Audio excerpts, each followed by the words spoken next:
Hello, everybody. This is Fernando for the latest Silent Hill podcast. All right, let's talk about the next entry of the monster that's met within the Silent Hill game. This one could be considered the penultimate monster or the penultimate boss because this is pretty much the next to the last encounter, like the last major encounter that one has within the game itself. And watching this on the walkthrough, it was one of those sad moments because you realize that all of a sudden somebody that was your ally throughout the entire game has now tragically become an enemy. And of course, I'm talking about the monster now known as Puppet Cybil Bennett, which you'll see a picture of here. Anyone who's played the game knows exactly what I'm talking about. That moment when you realize that as tragic as it is and as unfortunate as it is, because there's nothing you could have done beforehand to stop it. There's that cutscene that shows Cybil looking or peering over some kind of side wall of some sort, and then somebody strikes her from behind. I still don't know if it was that guy Kaufman or if it was Dahlia Gillespie, but somebody did, and when that happened and she was unconscious, then they laid that parasite on her back, which essentially transformed her into the nurse-like walking zombie of sorts that we've seen in some of the other previous levels. It's that same tragic thing when you realize that there's nothing that could be done, and now you have to face a decision whether you want to kill this person and save yourself, or try to conversely save this person but at the same time risk yourself being killed.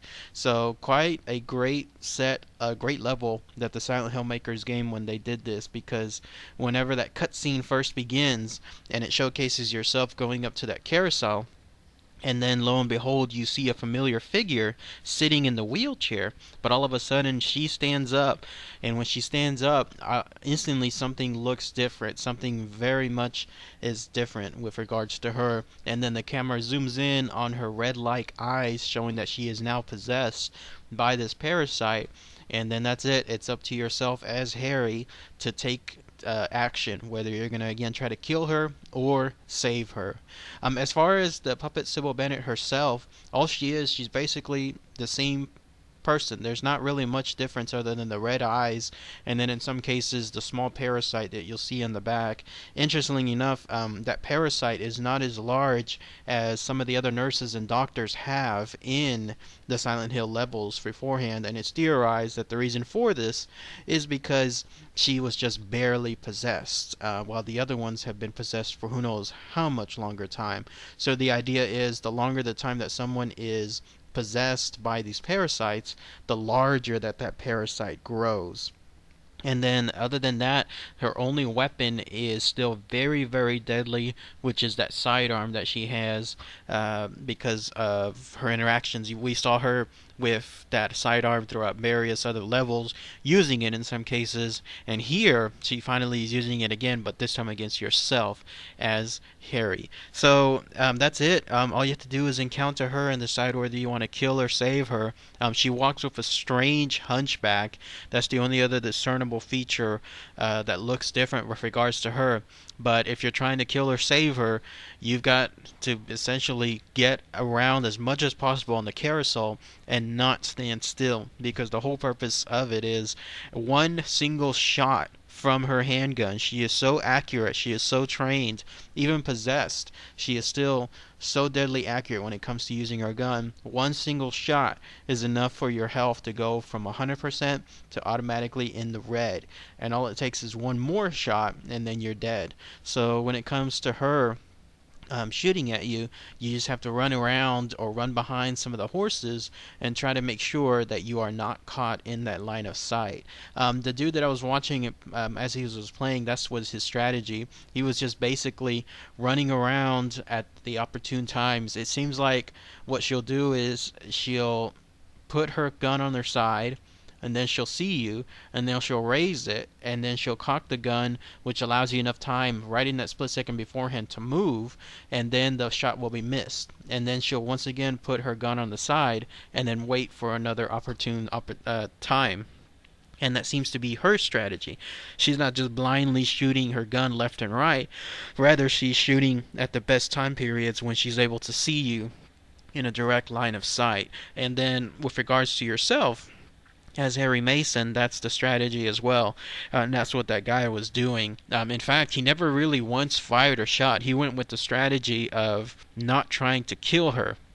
And I'm guessing that that's the best route, because if you want to get one of the best endings in Silent Hill, you have to make certain that you do not kill her altogether.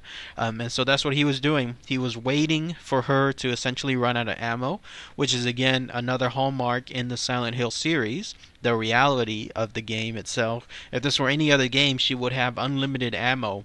But here, they gave her the right number of bullets that, let's say, a full round would have, a full clip would have in her gun. And so the player, as I was watching him do this, he basically just waited until she was 100% out of ammo. And apparently once this happens, then there's a little cutscene where she realizes, even as a parasite and even as possessed, that she's out of ammo. So she has enough of a mind still to throw the gun away and then just freely come at the player. The idea is now that she's going to attempt to strangle him. And so again, when this is happening, you have your choice. You'll either try to save her or kill her at that point, but the whole way around it, and to get the best of all worlds, is if you have that red liquid, the one that you would have obtained sometime a while back. I think it's a complicated name, but it goes by the name of Agliofotis, I believe that's what it said. If you have this is the best moment to use it. In fact, I believe this is the reason why the bottle is with yourself and why you obtained it as an inventory item way beforehand. Because whenever you find her and she's possessed and you wait until she runs out of ammo, now you have the opportunity to do something about her. And that in turn allows you to put it in your inventory, and then it cuts to a cutscene where it shows Harry essentially throw this thing at her. She gets hit with the red liquid, and when that happens, the parasite that's on the back of her back now drops, and so she goes through some kind of convulsions of some sort. But it's enough for her to essentially drop to the ground, and then the parasite starts leaving her body. And then it finishes with Harry stomping essentially on the parasite several times, killing it. So that is the best of all worlds when it comes to defeating Puppet Cybil Bennett, because A, you'll get the best ending, because B, you'll be saving Cybil's life without C, killing her. And when that happens, you get everything. And on top of that, you're not wasting any gun ammo or anything else on her. All you're doing is essentially just doing the best thing possible at the best moment possible.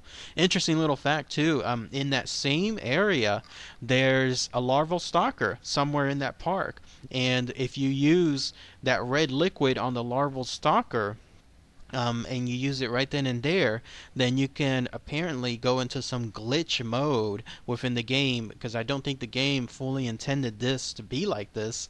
And so when that happens, the glitch occurs, and you avoid the entire encounter with Cybil, with the puppet Cybil Bennett. I don't know exactly if that still means if you get the best ending afterwards. Somebody will have to tell me on that part, but that's if you do see that lone single larval stalker somewhere in that same park area, that same carousel park area that you would normally encounter Cybil, then use the red liquid there, and you can avoid her altogether. Another little thing about Cybil, the little details that they add her.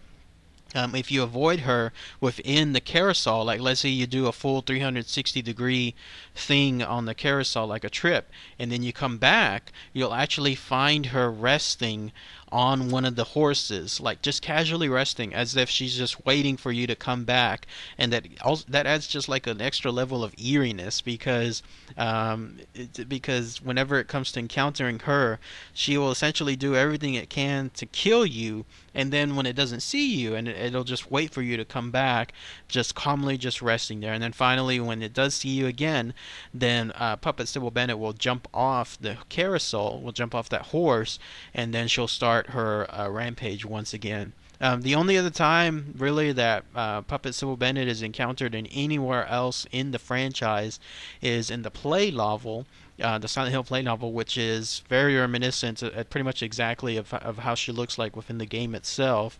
Obviously, Sybil Bennett was within the Silent Hill 1 film, but she never went into this type of mode, like where she was under the influence of anything. In fact, her character obviously went a whole different route. She died essentially trying to save the little girl that was with her in Silent Hill, and so her character went a completely different route. But here, at least within Silent Hill 1, it was still fascinating to see this character take this tragic turn first, becoming this parasitic monster of some sort. So very great stuff.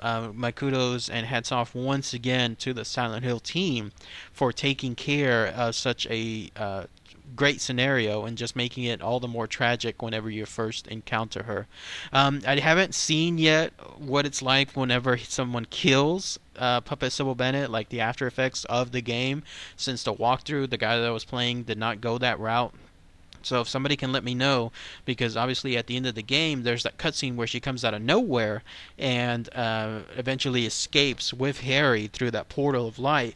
So if someone can tell me what happens if he kills her instead in this carousel level, if she still appears at the end, or if it's just him all by himself, that'd be great to hear all together too. So, alright everybody, thanks again as always, take care.